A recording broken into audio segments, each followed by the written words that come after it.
Blake Snell went on a little bit of a rant on his Twitch Snellagram channel, which sent baseball world. He's like every headline now, right now. Everyone's writing a newspaper article, spinning it into the context they want. He took the cheese. You have to understand what he's saying in a little bit. Even if you disagree with it, you have to understand what he's saying. He's set to make $10 million. Tax that, you're probably at $6 million. $6.5 million. Right?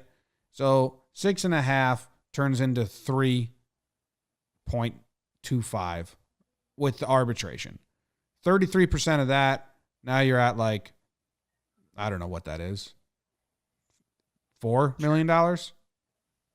So his 10 turns, I don't know, his 10 turns into 4 quickly. And sure, it's still $4 million. Shut up and play. Like, but you have to understand that there's precedent and there's what these guys. 2 million. What's that? Doing mental math, I think it's more like 2 million. 2 million? Okay, so the 10 turns into 2, but that's with taxes, so 7 turns into 2, whatever.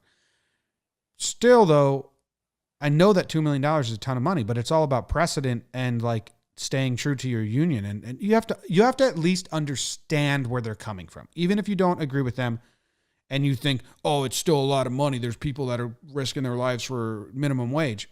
Well, that's 2 different lives, you know? It's 2 different things. So I don't know.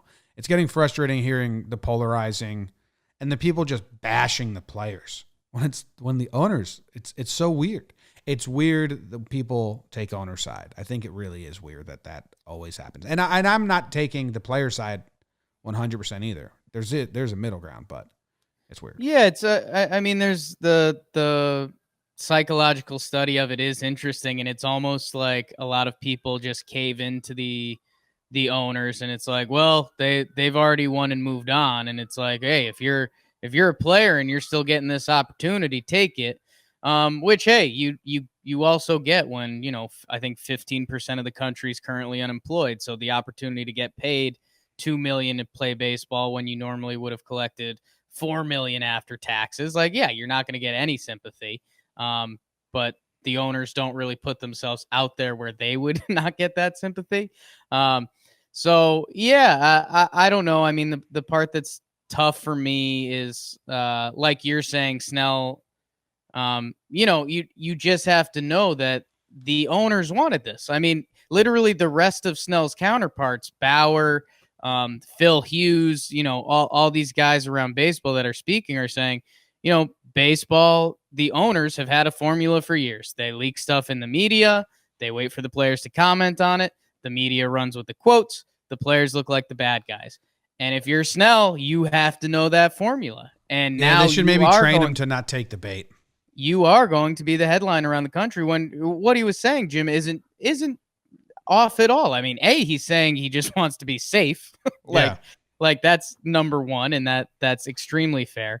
I mentioned to you this briefly before we started, but the taxes thing always gets me because I don't know, like if you're Snell and you're flexing at the club, which he's always doing when he's playing his video games. No, but you know, I'm sure Blake Snell likes saying confidently, like, "Hey, I make $10 million playing baseball. That's pretty badass, huh?" So you can't just be like, "Well, you know, after taxes, I really make 6 in a normal season."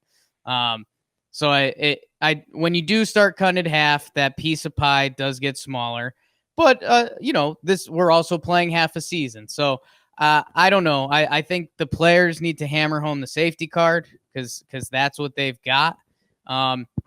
Because, I mean, after taxes and we start talking about guys that make the minimum, because Snell, you know, he gets paid pretty good.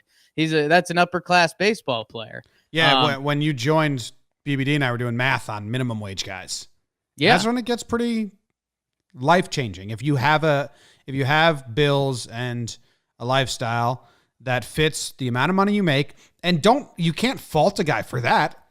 If you have a contract guaranteeing you this amount of money, you are allowed to live within the means of that money.